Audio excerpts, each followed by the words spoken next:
Mi teléfono vibró sobre la mesa del restaurante justo cuando el mesero traía nuestros platos principales. El número era desconocido, pero el mensaje que apareció en la pantalla me heló la sangre. Levántate y vete ahora mismo. No digas nada a tu hija. Tu vida está en peligro. Antes de continuar, por favor, suscríbete al canal, activa las notificaciones y déjanos un comentario diciéndonos desde qué país nos estás viendo. Levanté la vista hacia mi hija Francisca, quien sonreía mientras conversaba animadamente con su esposo Rodrigo sobre sus planes de expandir el negocio familiar. Mis manos temblaban ligeramente mientras sostenía el celular bajo la mesa releyendo ese mensaje que no tenía ningún sentido. «Papá, ¿estás bien?» Francisca me miraba con preocupación. «Te pusiste pálido de repente». 68 años de vida me habían enseñado a confiar en mis instintos. 40 años trabajando en la industria minera enfrentando derrumbes, accidentes y decisiones que podían costar vidas, me habían dado un sexto sentido para el peligro. Y en ese momento cada célula de mi cuerpo me gritaba que algo estaba terriblemente mal. Me siento un poco mareado. No era mentira. Mi corazón latía como tambor de guerra. Creo que la presión arterial me está jugando una mala pasada. Rodrigo se inclinó hacia adelante con expresión de falsa preocupación. «Don Héctor, necesita que llamemos a un médico. Podemos cancelar la cena e ir directo a una clínica». «No, no». Logré ponerme de pie, aferrándome al borde de la mesa. «Solo necesito aire fresco. Voy al baño un momento y luego salgo a caminar». «Papá, te acompaño». Francisca comenzó a levantarse. «No», la palabra salió más fuerte de lo que pretendía. «Perdón, hija, es solo que necesito un momento a solas. Ya sabes cómo soy con estas cosas». Caminé hacia los baños del restaurante Casa Lastarria con pasos que esperaba parecieran normales, aunque mi mente trabajaba a 1000 por hora. ¿Quién me había enviado ese mensaje? ¿Por qué mi vida estaría en peligro cenando con mi propia familia? Pero lo que no sabía era que esa cena había sido planificada meticulosamente durante semanas, y que el plato que esperaba en mi lugar contenía algo mucho más peligroso que calorías. Una vez en el baño, cerré la puerta del cubículo con pestillo y marqué el número desconocido. Respondieron al primer timbre. «Don Héctor, gracias a Dios que llamó». La voz era femenina, joven, con un acento que reconocí vagamente. «Soy Carla, trabajo en la cocina del restaurante. No tenemos mucho tiempo». «¿Quién eres? ¿Cómo sabes mi nombre?» «Soy prima de Rosa, su empleada doméstica. Ella me pidió que lo vigilara esta noche porque estaba preocupada por usted». Su voz temblaba. «Don Héctor», vi cómo su yerno le puso algo al bife Wellington que ordenó. Una botellita pequeña vertió el contenido mientras el chef no miraba. El mundo se inclinó bajo mis pies. ¿Qué cosa le puso? No lo sé, pero después lo escuché hablando por teléfono en el pasillo de servicio. Dijo que en media hora usted estaría tan desorientado que firmaría cualquier documento que le pusieran enfrente. Documentos. La reunión de esta noche no era solo una cena familiar. Rodrigo había insistido en que trajera los papeles de transferencia de acciones de mis 3 empresas mineras, solo para revisarlos juntos, suegro. Quiero asegurarme de que cuando usted se retire todo quede bien estructurado para Francisca. Mis empresas valían aproximadamente $8 millones. 3 operaciones mineras en el norte de Chile que había construido desde cero después de trabajar 20 años como ingeniero para otras compañías. «¿Dónde estás ahora?», le pregunté a Carla. «En la cocina. Su familia está preguntando por usted». Su hija parece genuinamente preocupada. pero su yerno sigue mirando su reloj cada 30 segundos. Necesito que hagas algo por mí. ¿Puedes tomar una foto de mi plato sin que nadie te vea? Ya lo hice. Se la envío ahora. Mi teléfono vibró con una imagen. El bife Wellington se veía perfectamente normal, elegante presentación con salsa de hongos y espárragos al lado. Pero ahora sabía que contenía veneno. No, no veneno. Algo para drogarme, para hacerme vulnerable, para convertirme en un viejo confundido que firmaría documentos sin comprender lo que hacía. Carla, ¿hay alguna salida trasera del restaurante? Sí, por la cocina. Pero don Héctor, su familia va a darse cuenta si desaparece. Déjame preocuparme por eso. Colgué y marqué inmediatamente otro número. Ramón Silva, mi abogado de 30 años y uno de mis mejores amigos, respondió con su habitual tono jovial. Héctor, ¿cómo está la cena con la familia? Ramón, necesito que vengas al restaurante Casa Lastarria inmediatamente. Y trae a alguien de la PDI. La Policía de Investigaciones de Chile era nuestra versión del FBI. El tono de Ramón cambió instantáneamente. ¿Qué pasó? Mi yerno acaba de drogar mi comida. Planeaba hacerme firmar documentos de transferencia de las empresas. Mierda. Héctor, sal de ahí ahora mismo. Eso planeo hacer. Pero necesito que documenten todo. Carla, una mesera es testigo. Tiene foto del plato. Voy para allá con el detective Muñoz. Debe estar de turno. ¿Dónde están los documentos? En mi maletín bajo la mesa. ¿Los tiene Rodrigo? Todavía no, pero los va a tener si no actúo rápido. Salí del baño con paso decidido. En lugar de volver a nuestra mesa, me dirigí hacia la cocina. Un mesero intentó detenerme, pero Carla apareció de inmediato. Don Héctor, por aquí, me guió entre las estaciones de trabajo donde los chefs preparaban platos sin prestar atención al anciano que atravesaba su dominio. Salimos por la puerta trasera a un callejón que olía a basura y aceite usado. El contraste con el elegante interior del restaurante no podría haber sido más marcado. Gracias, Carla, le debo mi vida. Rosa me contó que usted le pagó la operación de corazón de su madre el año pasado. Esto no es nada comparado con eso. Sus ojos se llenaron de lágrimas. ¿De verdad su propia hija sabía lo que su esposo planeaba? Esa era la pregunta que me aterraba responder. Francisca era cómplice o víctima. Mi teléfono comenzó a sonar. Francisca. Rechacé la llamada y caminé rápidamente hacia la Alameda, la avenida principal que pasaba frente al restaurante. Necesitaba distancia, necesitaba pensar, necesitaba... Don Héctor Morales, una voz masculina me detuvo.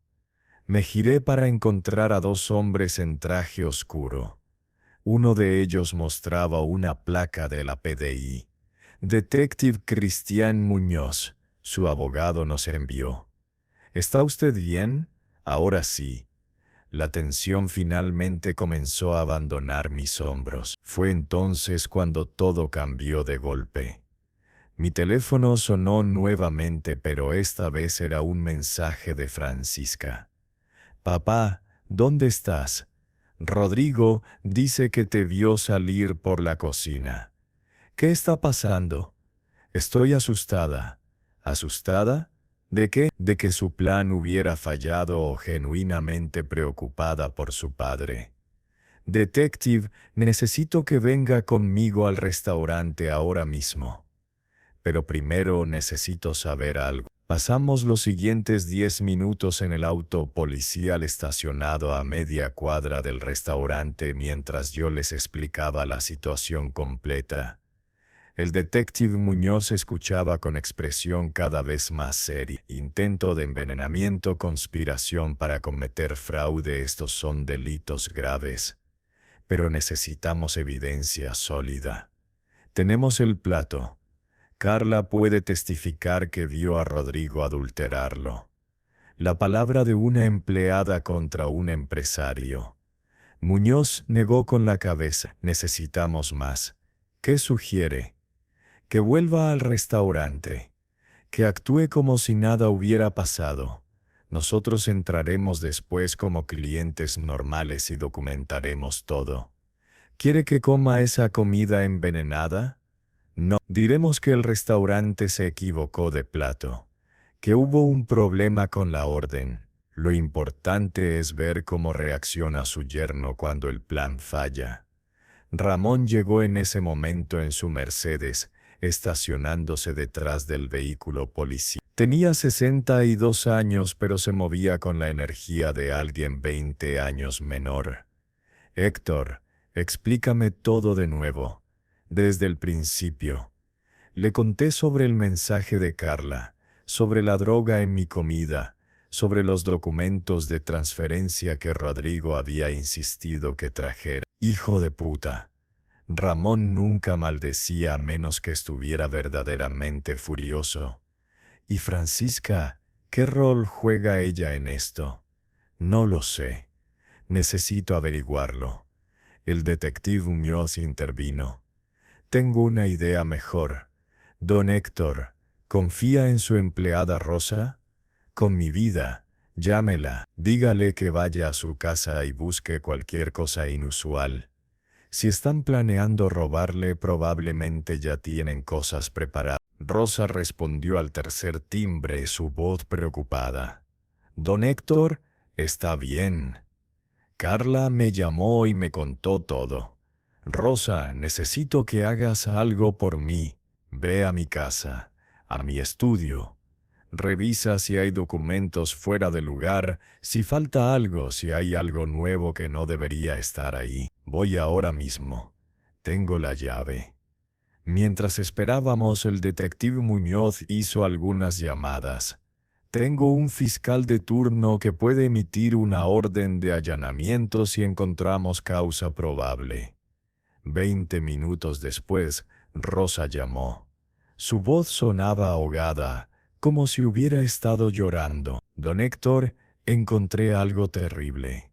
¿Qué cosa? En el cajón de su escritorio, alguien puso documentos nuevos, transferencias bancarias ya firmadas, pero la firma no es suya. Es una falsificación. Y hay más, órdenes de venta de acciones fechadas para mañana, todo falsificado. La traición se hundió más profundo. No solo planeaban drogarme esta noche, tenían un plan B preparado. Documentos falsificados por si yo no cooperaba. Rosa, no toques nada.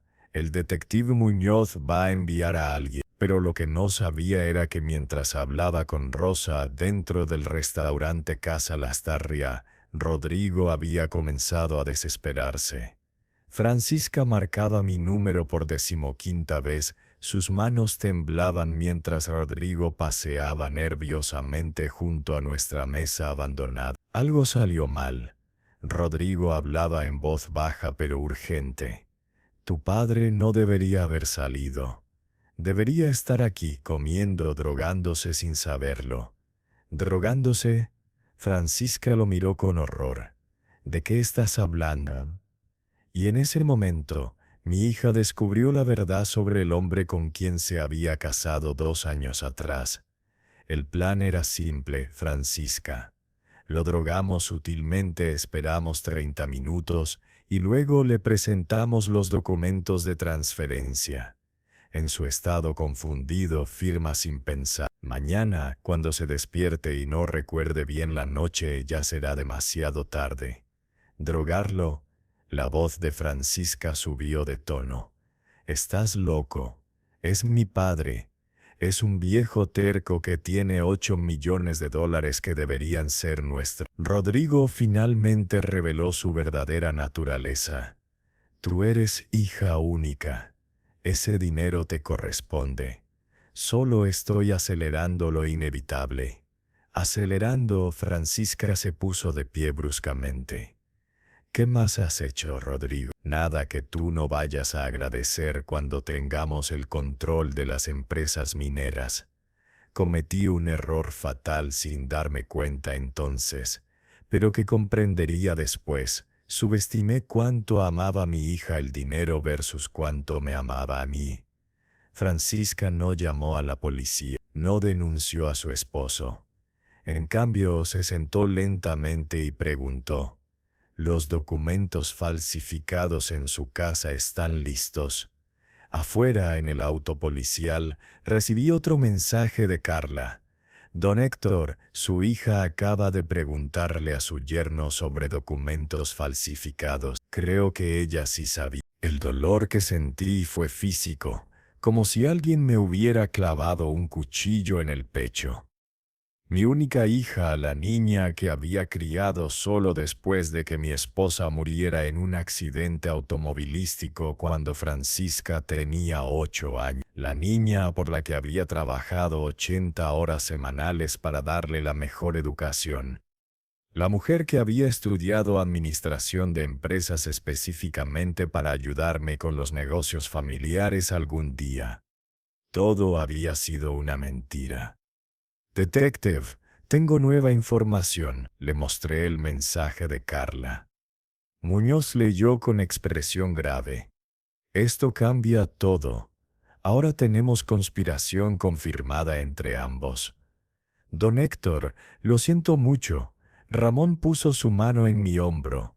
Héctor, sé que esto duele, pero necesitamos actuar rápido. Si tienen documentos falsificados, pueden intentar usarlos en cualquier momento. ¿Qué recomienda? Entramos ahora, con la PDI y con orden de allanamiento para tu casa, y arrestamos a ambos antes de que puedan hacer más daño. El detective Muñoz asintió. Tengo la orden. El fiscal la emitió basándose en el testimonio de Rosa sobre los documentos falsificados. Pero entonces ocurrió algo que nadie esperaba. Mi teléfono sonó y esta vez respondí. «Papá».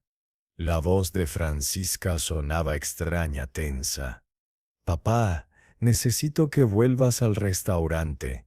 Por favor». «¿Por qué debería hacerlo, Francisca?» Un largo silencio. Porque te amo y estoy asustada y no sé qué hacer. ¿Asustada de qué?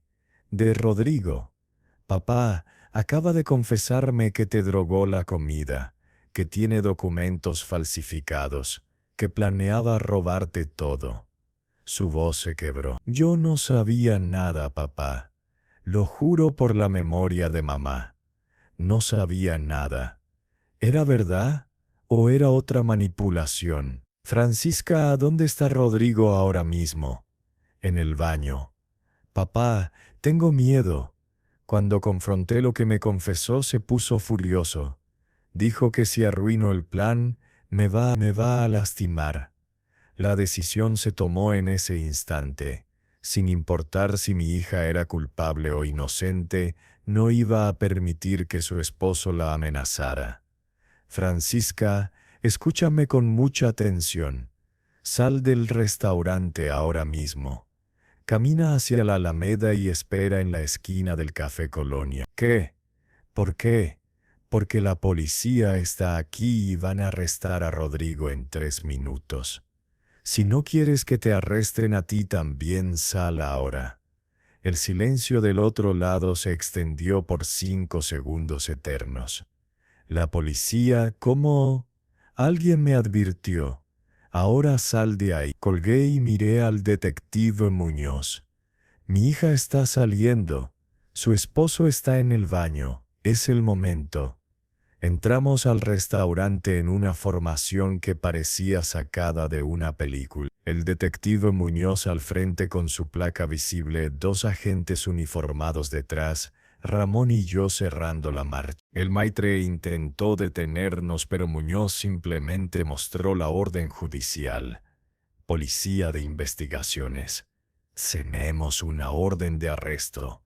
Los comensales dejaron de comer para observar el drama que se desarrollaba. Caminamos directamente hacia nuestra mesa donde solo quedaba mi maletín con los documentos. Rodrigo salió del baño en ese preciso momento. Su rostro pasó del blanco al verde cuando nos vio acercarnos. ¿Qué está pasando? Rodrigo Sepúlveda queda arrestado por intento de envenenamiento, conspiración para cometer fraude, falsificación de documentos y amenazas. Muñoz le leyó sus derechos mientras los agentes lo esposaban. Esto es un error. No hice nada. Rodrigo forcejeaba mientras los agentes lo sujetaban. Tenemos a una testigo que lo vio adulterar la comida de don Héctor. Muñoz señaló hacia la cocina donde Carla observaba nerviosa. Y tenemos documentos falsificados en la casa de la víctima. Francisca sabe todo. Ella estaba de acuerdo. Ella planeó todo esto conmigo. Ahí estaba. La confirmación final de la traición de mi hija. Salí del restaurante con piernas temblorosas. Afuera, en la esquina que le había indicado, Francisca esperaba con lágrimas corriendo por su rostro. Cuando me vio, corrió hacia mí. Papá, lo siento tanto, lo siento tanto. La detuve con una mano levantada. ¿Cuánto sabías? Yo no podía sostener mi mirada. Francisca Morales también queda arrestada como cómplice. 2 agentes femeninas se acercaron. Papá, por favor, se aferró a mi brazo con desesperación. Por primera vez en mi vida, aparté físicamente a mi hija. Me drogaste, planeaste robarme. Falsificaste mi firma. Rodrigo me obligó, me amenazó. Entonces, ¿por qué cuando Carla te envió ese mensaje citándote preguntándole sobre documentos falsificados, no llamaste a la policía? ¿Por qué preguntaste si estaban listos? Su silencio fue más elocuente que cualquier confesión. Los siguientes días fueron una pesadilla burocrática. Declaraciones en la fiscalía, análisis del plato envenenado que contenía flunitrazepam, una droga similar al rohypnol, revisión de los documentos falsificados encontrados en mi casa, análisis forense que confirmó que tanto Rodrigo como Francisca habían estado en mi estudio la semana anterior, sus huellas dactilares por todas partes. Lo que descubrí durante la investigación fue aún peor. Rodrigo tenía deudas de juego por más de 3 millones de pesos. Había apostado el dinero de la dote de Francisca. Había vendido en secreto el apartamento que yo les había regalado como regalo de bodas. Había falsificado mi firma en cheques que Rosa había encontrado en la basura de mi casa. Y Francisca lo sabía. Los registros de WhatsApp recuperados por la PDI mostraban meses de conversaciones donde ambos planificaban cómo solucionar el problema del viejo. En uno de los mensajes, fechado 3 semanas antes de la cena fatal, Francisca escribía: «Papá nunca va a firmar voluntariamente. Tenemos que forzarlo de alguna manera. ¿Qué tal si lo asustamos con un diagnóstico médico falso?» La respuesta de Rodrigo: «Mejor drogarlo, más rápido, menos riesgo de que sospeche algo». El juicio fue rápido. Tanto Rodrigo como Francisca se declararon culpables después de que el fiscal presentara evidencia abrumadora. Rodrigo recibió 8 años de prisión. Francisca 5 años con beneficios carcelarios por colaborar parcialmente con la investigación. 3 meses después del arresto recibí una carta de Francisca desde el Centro Penitenciario Femenino de San Joaquín. «Papá, sé que no tengo derecho a pedirte perdón. Sé que lo que hice fue imperdonable. Rodrigo me manipuló. Me hizo creer que tú nos estabas negando lo que nos correspondía por derecho. Me convenció de que eras egoísta, de que acumulabas riqueza que deberías compartir. Pero ahora, en esta celda con tiempo para pensar sin su voz en mi oído, Me doy cuenta de que fui yo quien fue egoísta. Tú trabajaste 40 años para construir esas empresas. Cada peso, cada mina, cada decisión difícil. Y yo quise tomarlo todo sin haber ganado nada. Lo siento, lo siento por ser tan codiciosa que estuve dispuesta a destruirte. Si algún día puedes perdonarme, aunque sea un poco, estaré esperando. Doblé la carta y la guardé en el cajón de mi escritorio, junto a todas las otras cartas que había recibido durante estos 3 meses. No había respondido ninguna. Rosa entró con café y el periódico de la mañana. Don Héctor, el abogado Ramón, llamó. Dice que los papeles de divorcio de Francisca están listos para su firma como testigo. Gracias, Rosa. ¿Va a ir a verla algún día? La pregunta que me hacía cada mañana desde que Francisca fue encarcelada. No lo sé. Ramón llegó esa tarde con documentos nuevos. Héctor, necesitamos hablar sobre tu testamento. ¿Qué pasa con él? Francisca sigue siendo tu heredera universal. Si algo te pasa antes de que salga de prisión, ella heredará todo de todas formas. La ironía era devastadora. Después de intentar robarme, después de drogarme, después de falsificar documentos, mi hija todavía recibiría todo cuando yo muriera. Cámbialo. Las 3 empresas mineras irán a un fideicomiso educativo para estudiantes de ingeniería de bajos recursos. Mi casa y ahorros personales para Rosa y su familia por haberme salvado la vida. Y Francisca, nada, ni un peso. Ramón abrió su portafolio y sacó documentos preparados. Anticipé tu decisión, solo necesito tu firma. Firmé con mano firme, sintiendo no alivio sino un vacío profundo. Mi única familia perdida por codicia. 5 años después, el día de su liberación, Francisca vino a mi puerta. Se veía delgada, envejecida, rota. Tenía 37 años, pero parecía de 50. Hola, papá. Francisca. ¿Puedo pasar? Me hice a un lado sin decir palabra. Ella entró lentamente mirando la casa donde había crecido como si fuera un museo de vida perdida. Papá, pasé 5 años pensando en lo que hice. Tuve terapia. Trabajé en la panadería de la prisión. Aprendí a ser humilde. Aprendí a ser humilde. Aprendí que el dinero no vale nada comparado con el amor de un padre. Se sentó en el sofá, en el mismo lugar donde solía sentarse cuando era niña. No vengo a pedirte que me perdones. Vengo a decirte que te amo, que lamento cada segundo de lo que hice, y que si me das la oportunidad, pasaré el resto de mi vida demostrándote que puedo ser la hija que merecías.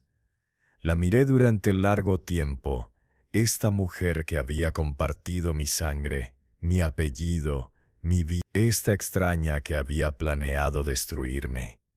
Francisca, cambié mi testamento. No vas a heredar nada cuando muera. Lo sé, me lo dijo el abogado, y está bien, es lo que merezco. Tengo 73 años ahora. 5 años envejecen mucho a un hombre, especialmente cuando ese envejecimiento viene con traición. Lo sé, papá, pero me detuve, luchando con las palabras que sabía que necesitaba decir. Pero también pasé 5 años solo, sin familia, sin nadie que me llame papá. Sus ojos se llenaron de lágrimas. Si quieres una oportunidad para demostrar que has cambiado, tendrás que empezar desde cero, como extraña, no como hija. Ganarás cada migaja de confianza que alguna vez te di tan fácilmente. Lo entiendo. Rosa necesita ayuda en la casa. Está mayor ahora. No puede hacer todo solo. El trabajo paga salario mínimo y tendrás que dormir en el cuarto de servicio. ¿Te interesa?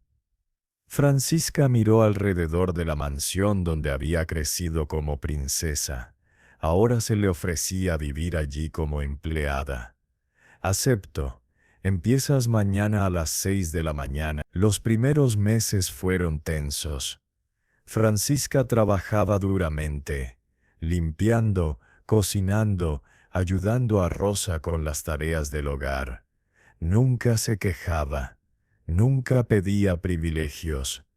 A veces la escuchaba llorar en su cuarto por las noches. Lentamente, muy lentamente, algo comenzó a reconstruirse entre nosotros. No era lo que teníamos antes. Eso había muerto la noche que intentó drogarme. Pero era algo nuevo, más honesto, construido sobre realidades en lugar de ilusión. 2 años después de su liberación durante un desayuno rutinario, Francisca me dijo, «Papá, conseguí un trabajo en una panadería del centro. No paga mucho, pero es honesto y me gusta hornear. Voy a mudarme a un departamento pequeño en Estación Central. Ya no quieres trabajar aquí. Necesito demostrarme a mí misma que puedo sobrevivir sin tu dinero. Que puedo ser alguien por mis propios méritos». Asentí, sintiendo algo parecido al orgullo. «Está bien, pero ¿puedo venir a visitarte los domingos? Para desayunar juntos». Me gustaría eso.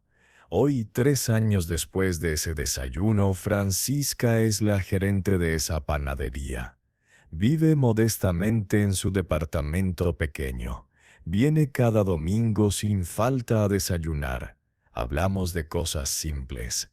El clima, las noticias, sus recetas nuevas. Nunca hablamos de aquella noche en el restaurante Casa Lastarria. Nunca mencionamos los documentos falsificados o el flunitrazepam en mi comida. Esas cosas viven en el pasado, fantasmas que ambos preferimos no invocar. Mi testamento sigue igual.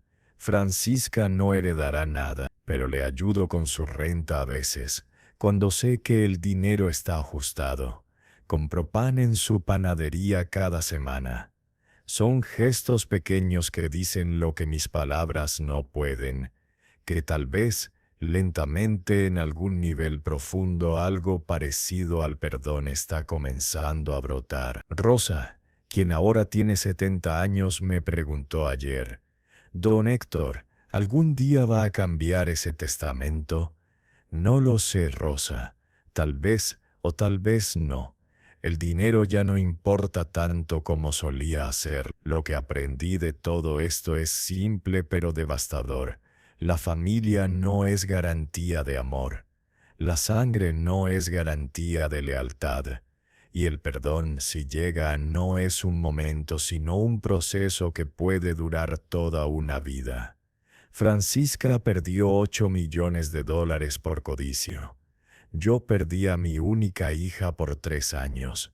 Ambos pagamos precios terribles por errores que parecían soluciones fáciles en su momento. Pero ella aprendió algo que el dinero nunca podría enseñar: el valor del trabajo honesto, la dignidad de ganarse el respeto en lugar de heredarlo, y el peso real de las consecuencias. En cuanto a Rodrigo, supe por el abogado que salió de prisión hace 6 meses. Está viviendo con su madre en Valparaíso, trabajando en un taller mecánico. Francisca me contó que intentó contactarla una vez, pidiéndole que volvieran a estar juntos. Ella cambió su número de teléfono al día siguiente. A veces, cuando estoy solo en mi estudio mirando las fotografías de cuando Francisca era niña, me pregunto dónde fue que fallé como padre. ¿Le di demasiado?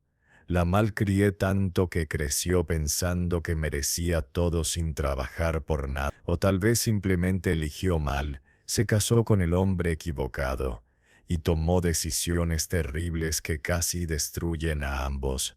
La verdad probablemente está en algún punto intermedio, en esa zona gris donde la mayoría de las verdades humanas viven. Esta mañana, domingo como siempre, Francisca tocó mi puerta a las 9 en punto. Traía pan fresco de su panadería y una sonrisa cansada pero genuina. Buenos días, pa. Buenos días, hija. La palabra hija todavía me cuesta pronunciarla, pero cada vez es un poco más fácil. Desayunamos juntos en silencio cómodo, el tipo de silencio que solo pueden compartir dos personas que han sobrevivido a una guerra juntos. No una guerra contra un enemigo externo, sino una guerra contra la peor versión de nosotros mismos. Cuando se fue, me dio un abrazo rápido. Te quiero, papá. Yo también te quiero. Y esta vez, casi lo sentí como verdad. Si te gustó esta historia, por favor dale like a este video, suscríbete al canal, activa las notificaciones y comparte en los comentarios qué habrías hecho tú en mi situación. ¿Habrías perdonado a tu hija? ¿Le habrías dado una segunda oportunidad? ¿Cambiarías el testamento o lo dejarías como está? Déjanos tu opinión y no olvides compartir esta historia para que otros también estén alertas.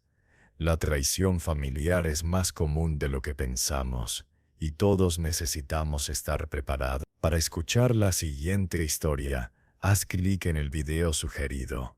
Gracias por